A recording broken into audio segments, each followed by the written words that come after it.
Bem-vindos ao Política em Foco, o programa que trata dos principais assuntos do Legislativo catarinense. Comigo no estúdio hoje, Rodrigo Cardoso, da TVBV Band. Bem-vindo, Rodrigo. Tudo bem, Karina? Prazer estar aqui para conversar com você, com o Alexandre e com todos que acompanham a programação da TVA.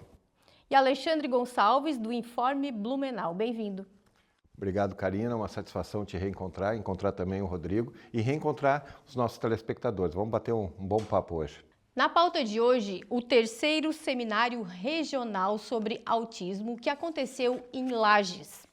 E o terceiro seminário regional, ele aconteceu lá em Lages na última semana e foi promovido pela Assembleia Legislativa através da Comissão dos Direitos da Pessoa com Deficiência. Este evento consolidou-se como o maior encontro sobre o transtorno do espectro autista do estado de Santa Catarina.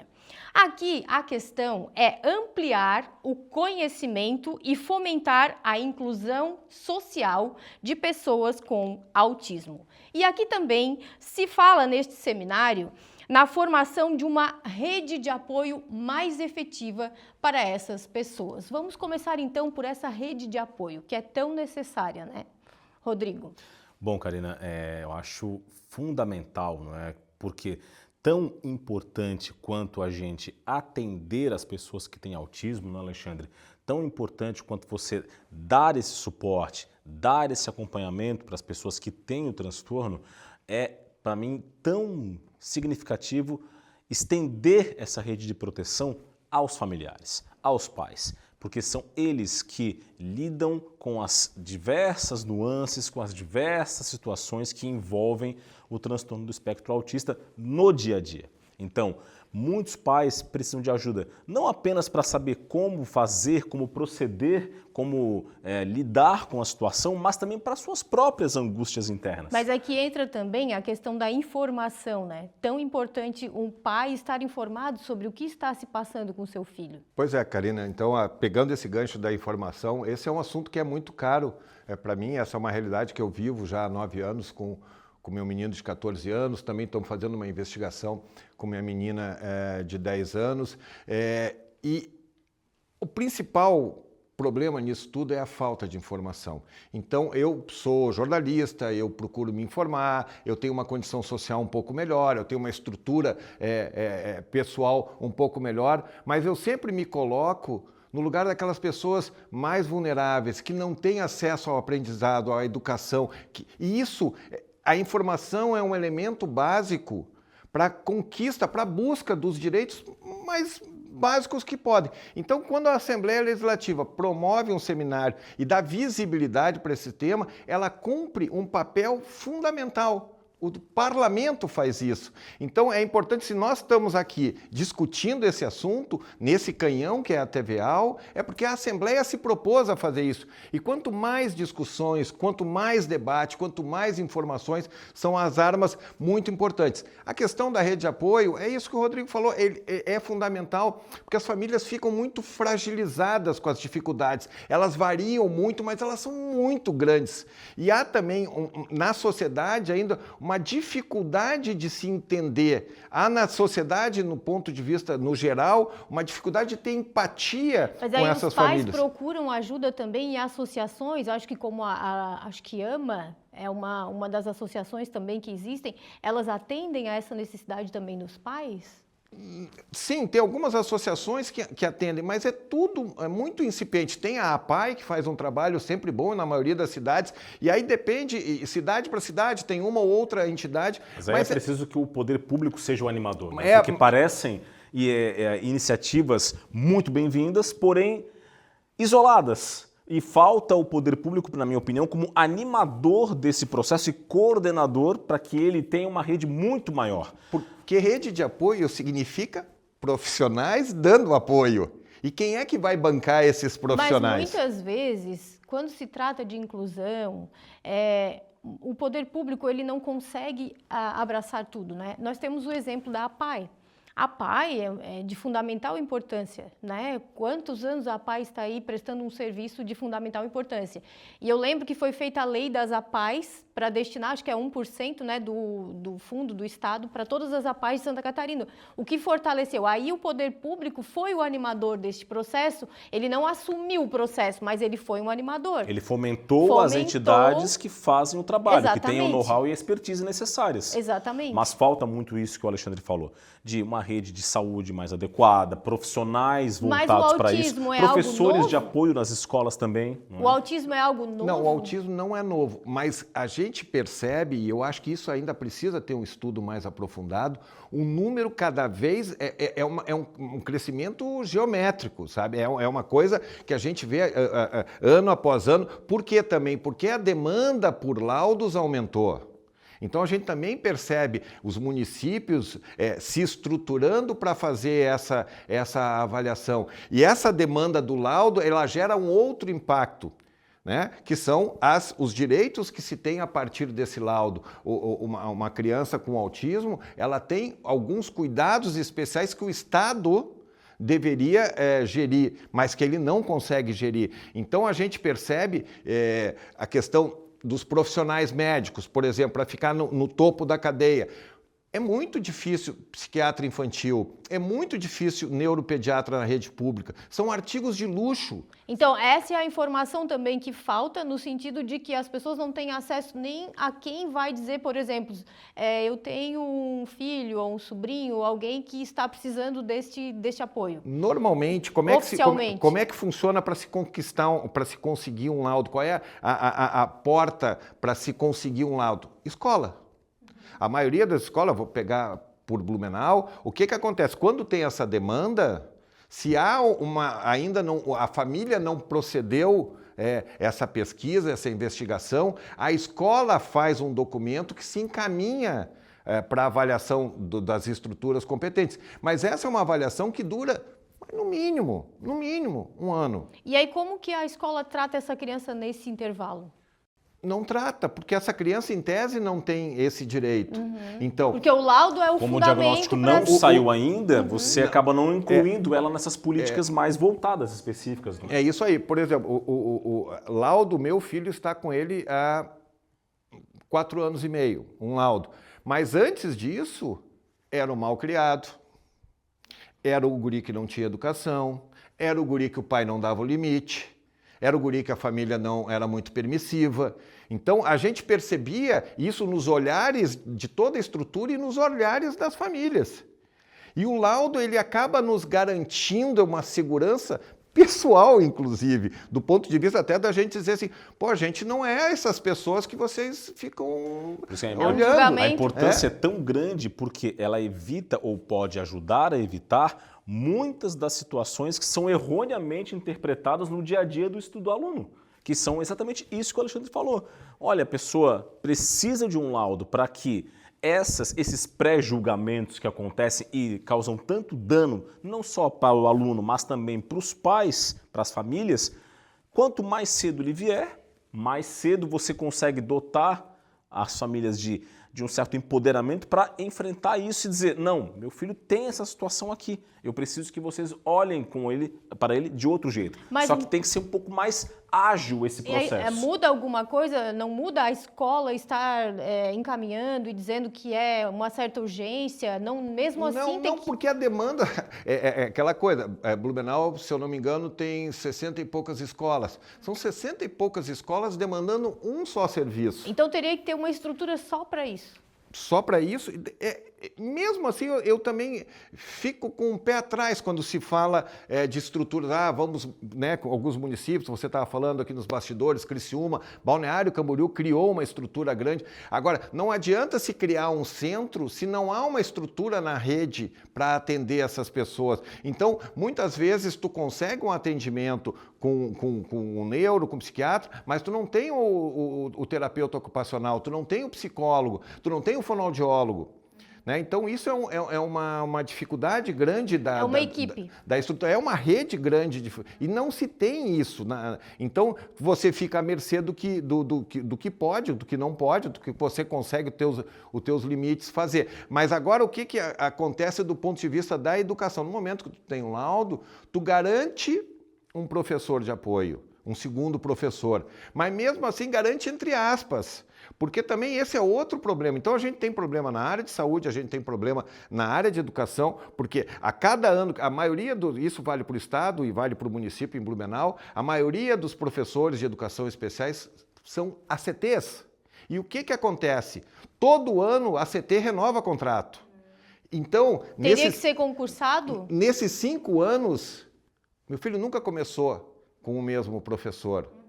E isso, o impacto na cabeça de uma criança portadora de autismo é muito significativo. Ela precisa de a uma cada rotina, ano não é? que passa. Então, e ela vai pegando, e é criança que está crescendo, que está virando adolescente, que tem hormônio, e tem até coisas que pegam assim, de vergonhas. Mas né? não seria, então, o caso de daqui a pouco fazer um concurso específico para essas pessoas que têm uma especialização para lidar? Seria um bom começo. Né? Seria Mas um aí bom é outro começo, problema. com A certeza. grande maioria, assim, você vai pegar, a grande maioria faz, tu preenche as principais vagas e depois as vagas começam a ser preenchidas com pessoas que se formaram no EAD, pessoas bem intencionadas, pessoas que precisam, estão buscando, mas que se formaram via EAD, pessoas que não têm a formação na área, não têm experiência na área. Mas isso o próprio concurso poderia selecionar. O próprio concurso seria. Mas aí o que precisa? O investimento do Estado, o investimento dos municípios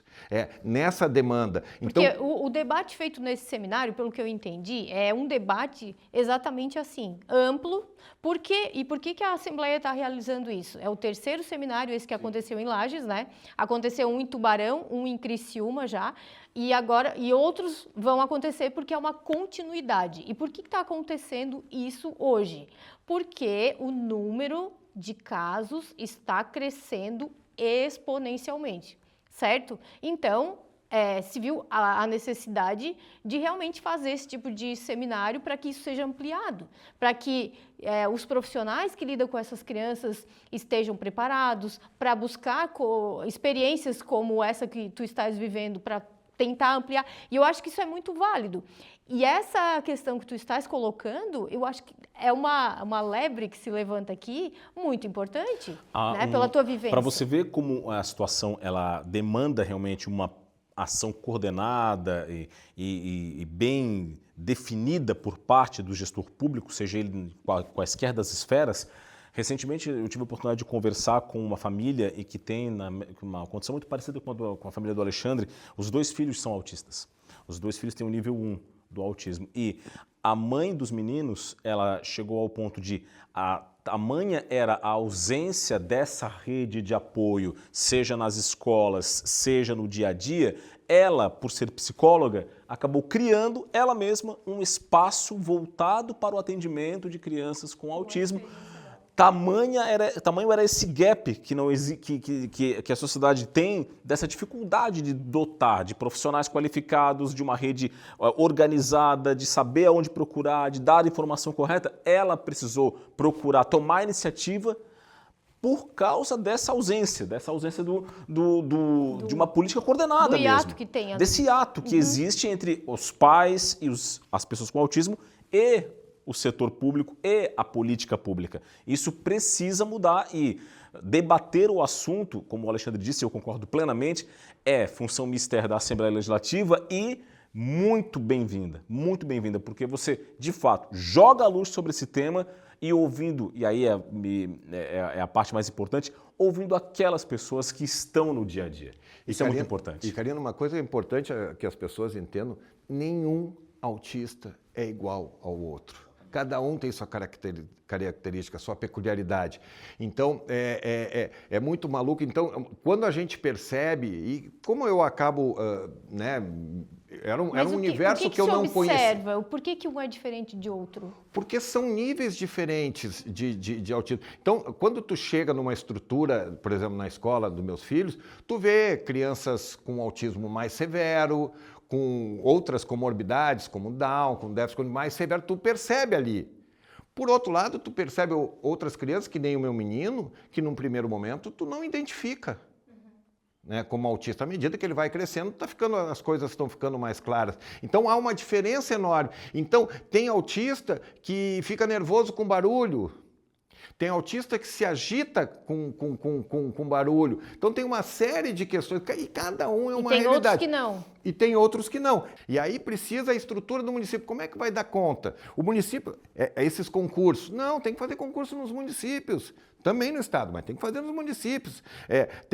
Blumenau é uma situação muito interessante, porque Blumenau é a única cidade de Santa Catarina a ter uma secretaria voltada para esse público, do paradesporto e da inclusão da pessoa com deficiência. Blumenau é exemplo por conta do paradesporto. Meu menino faz natação e faz futebol. Eu sempre digo, a lição de vida que é ver eles jogando futebol é uma lição para qualquer ser humano. Porque é uma coisa que realmente te emociona, porque você vê uns com mais dificuldade, outros com menos, uns que não sabem o que estão fazendo ali, outros que jogam muita bola. Então, tu vê, isso aí é uma lição de vida muito grande. Apesar de toda essa evolução, todo esse pioneirismo de Blumenau, o resto do Blumenau deixa muito a desejar. E aí, só fazer um adendo, na semana passada, o governo do estado, através da FESPORT, criou a primeira diretoria de paradesporto da história do estado. É um grande avanço, pequeno, né, do sentido da necessidade, mas é um passo importante. Então a gente já percebe que esse debate está dominando a esfera pública. Mas precisa avançar, precisa ter política de fato. E a gente sabe aquela coisa do cobertor curto, que acaba não dando conta das coisas. Mas, Alexandre, nós vamos continuar falando sobre esse assunto, inclusive falando sobre essa questão nos municípios. Eu também tenho um exemplo de Criciúma que eu gostaria de colocar na mesa, mas, por enquanto, vamos fazer só uma pequena pausa.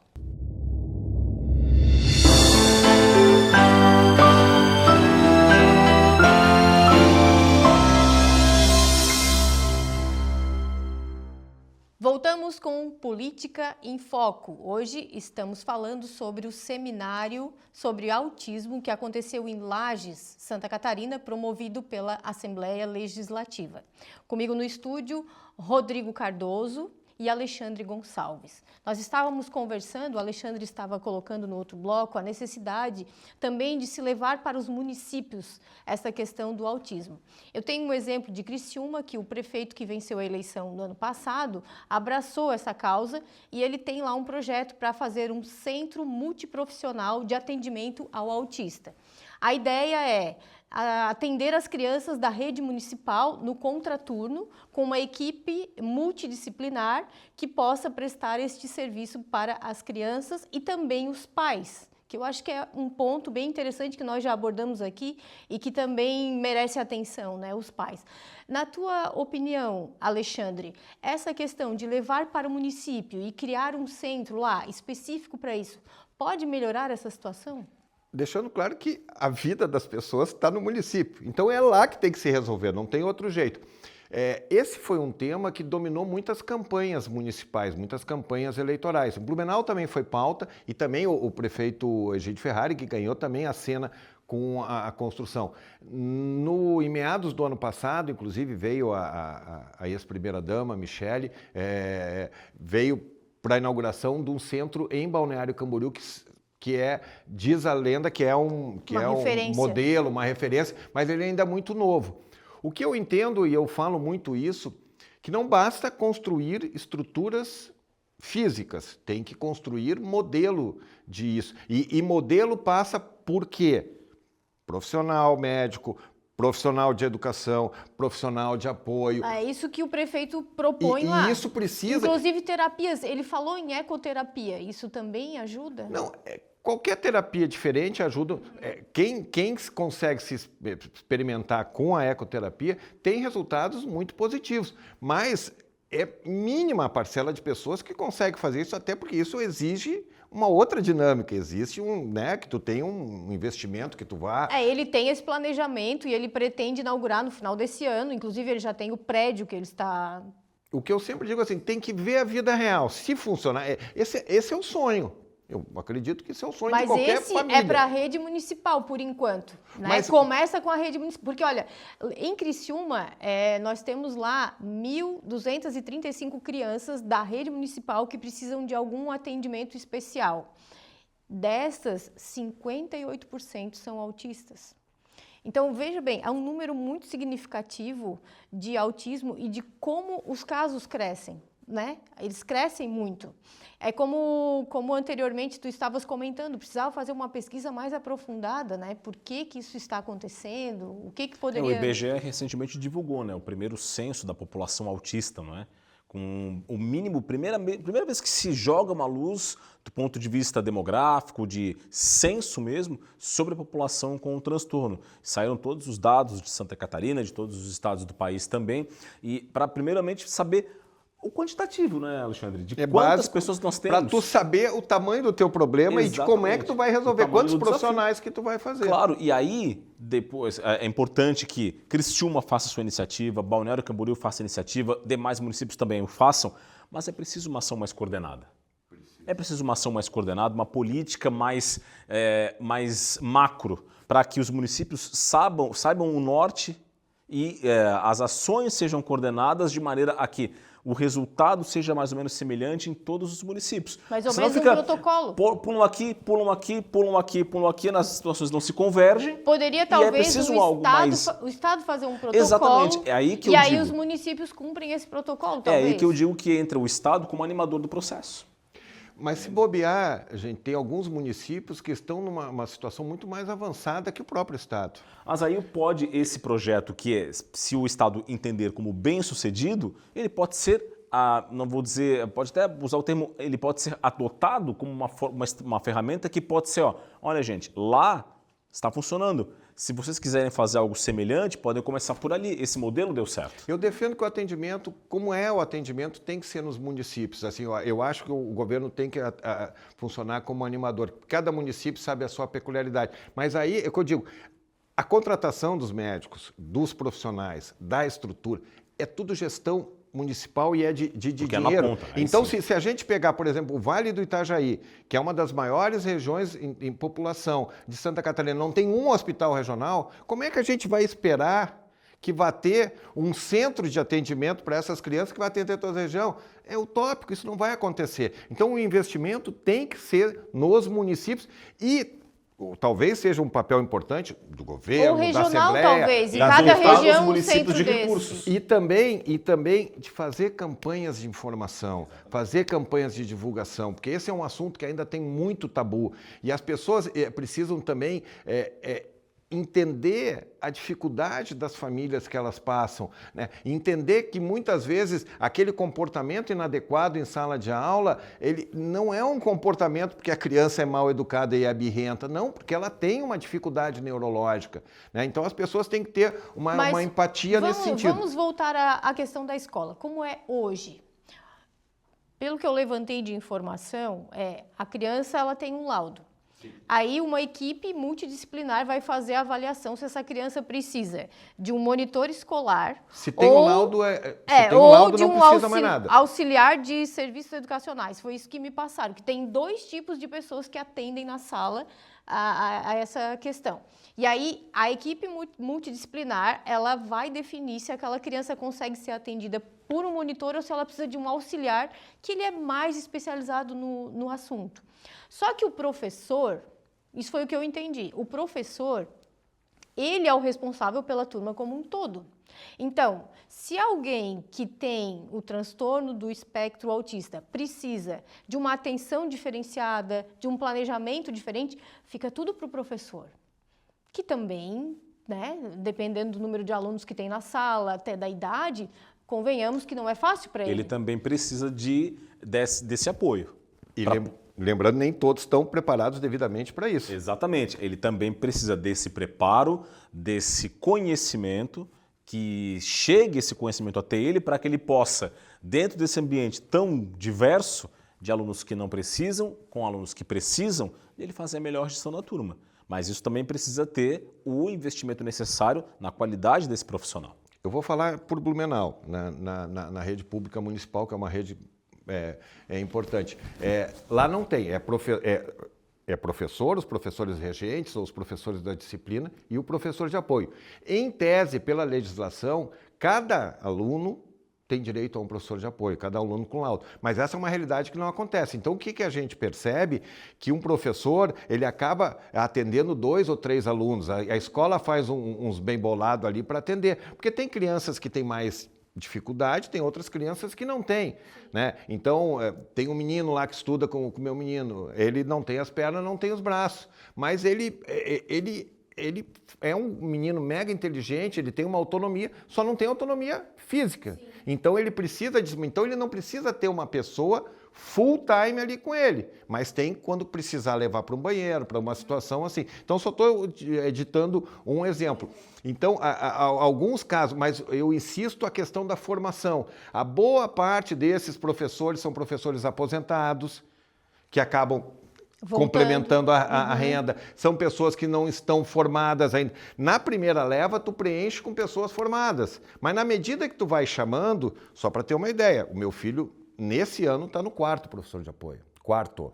Isso para uma criança que tem o transtorno, joga muito contra, porque... E chega em maio, tu não vai conseguir um profissional adequado. Então, a pessoa que está lá é muito esforçada. Mas é exatamente isso que tem que ser colocado nesses seminários. Sim, né? E aí... Porque, pelo que eu entendi, o seminário é para discutir exatamente isso. E o seminário, tanto a família quanto, principalmente, os profissionais na escola. Porque... né? É a escola pública que está observando essa demanda. Né? Ouvir a ponta é fundamental, ouvir os pais, ouvir famílias. Mas assim, a gente percebe a dificuldade no Estado, no município, do poder público, em fazer concurso, para qualquer área. Quantas vezes a gente vê, o pau da goiaba para fazer área, qualquer não só concurso. Da saúde. Então, é isso. Então, precisa sim, professor de apoio. Precisa fazer um concurso para ter muito mais psiquiatra, muito mais fono, muito mais psicólogo, muito mais neuropediatra, precisa tudo. E isso não tem. E não, eu insisto que também não é muito simples, porque se fizesse um concurso público para contratar 1000 educadores especiais, você não encontra, porque não há formação para isso. Se fizer um concurso público para... Então tem que começar pela formação, já. Pela formação. Um curso que a pessoa possa fazer para se especializar nisso. Mas aí entra a história. A maioria dos cursos é EAD, pessoa mais... Sim, mas aí é uma questão de regulamentar também. Vira né? Ou seja, Sim, esse problema ele é extremamente ciclo, né? complexo. Ele parte de uma série de soluções, de medidas, para que se chegue ao resultado esperado. Então, há uma conjunção de fatores que precisam acontecer. Formação, investimento, política, apoio aos municípios, a presença das famílias discutindo esse assunto, mostrando quem vive a situação, quem vive o transtorno do espectro autista, tudo isso precisa estar junto, tem que convergir, porque se não convergir, nós vamos continuar tendo iniciativas isoladas, trabalhando descoordenadas e resultados bons aqui, não tão bons ali e a coisa continua igual. É que nós temos particularidades em várias áreas, né? Várias pessoas têm cada um seus problemas e particularidades que às vezes também batem no poder público e todas são importantes. Mas no caso específico do autismo, nós temos números crescentes e que o poder público já não está mais conseguindo suprir a demanda, né? Não está conseguindo atender. E como é que vai ficar isso daqui a um tempo? Porque isso está aumentando. E a gente está falando do autismo, porque é o tema do seminário, mas tem uma série de outras doenças neurológicas que impactam. Um Down severo, um déficit cognitivo severo. Então isso impacta e a gente vê nas escolas. E a gente vê que acaba essa demanda indo para a rede pública. Sim. Porque a rede privada também não absorve tão fácil isso. E muitas vezes né? também... Porque ela não tem essa dificuldade. Eu tenho a clareza que os problemas que acontecem com meu filho na escola pública, se fosse numa escola privada, você já tinha ido para o estouro. Mas na escola pública não, eles têm essa missão. E aí tem que valorizar o serviço público. Mas em que sentido? Eu acho que na privada é pior ou não? Sem dúvida. Por conta... Se acontece uma série de coisas... Porque eles não se sentem na obrigação de fazer, é isso? E porque assim, no momento que há comportamentos agressivos, impacta nas outras famílias. E claro, eu acho que ninguém aqui gosta de ver seu filho sendo agredido e tal. Só que tem algumas crianças com problema neurológico que fazem isso, que agridem e se autoagridem também. E é uma constante. Então a gente vê muita realidade nesse sentido. E a gente tem relatos que na esfera privada, ó, teu filho não pode ficar tanto tempo, teu filho tem... Então, porque ali tem uma relação de comércio, uma relação de consumo. Então, se os pais começam a pressionar, dizendo assim, ó, eu vou tirar meus filhos se tu não fizer nada, acaba acontecendo. Importante. Por mais que ninguém fale isso abertamente, acontece. E aí acaba todo mundo caindo no serviço público. E aí porque é onde o atendimento ainda é melhor. Ainda Apesar das feito, dificuldades, ele ainda é feito. E com toda a dificuldade que a gente está falando, é preciso dizer assim, tem muita gente abnegada, tem muita gente fazendo um trabalho bacana, tem muita gente envolvida, muita gente. E tem muita gente malandra também. Mas tem muita, se a gente vive ali, pô, tu vê as pessoas com o intuito de melhorar, então é que realmente a estrutura, do ponto de vista pessoal, ela não acompanha essa demanda. Para encerrar, eu lembrei, quando nós falamos aqui que talvez o problema existisse, mas não tivesse o diagnóstico, de um filme que eu era criança e a minha mãe assistiu esse filme, de um menino que ele sentava no chão e ele rodava um prato, não sei se... É um filme muito antigo. Eles diziam que era autista, porque ele tinha aquele hiperfoco no prato. E ele não era verbal, e aí a mãe trabalhando com ele, trabalhando e trabalhando já naquela época, até que ele falou uma palavra e a mãe fez uma festa. Eu lembro da cena desse filme, então já, veja, eu era criança, né? Então já existia isso e já existia um certo estudo talvez sobre isso, mas não era conhecido, né? Não era. Realmente isso tomou uma proporção grande, porque realmente é uma situação que demanda uma atenção muito importante. Realmente um assunto que rende muito e que nós esperamos tenha muito mais atenção ainda de autoridades, de pessoas que trabalham com isso, principalmente nessa questão de informação, né? Como tu bem colocastes aqui, Alexandre, e a tua experiência foi muito rica para nós aqui nesse programa, porque não tem como alguém sentindo na pele para realmente dizer o que está acontecendo. E com a Assembleia continuando como essa animadora também do debate, né? Como casa do parlamento de Santa Catarina, de que ela traga todos esses atores envolvidos para discutir os assuntos e dali nascerem as ideias que vão exatamente ir ao encontro das demandas, do que é preciso para que essa realidade mude, porque ela tem que mudar. Eu agradeço, então, a participação de vocês no Política em Foco. Rodrigo, muito obrigada. Obrigado, Karina. Obrigado, Alexandre. Sempre bom debater os assuntos de interesse de Santa Catarina. Sempre bom estar aqui com vocês. Obrigada, Alexandre. Eu que agradeço, ainda mais com esse assunto que é tão caro para mim. Muito bom estar aqui contigo, também com o Rodrigo. Um grande abraço a você que nos acompanhou até agora. Encerramos aqui mais um Política em Foco.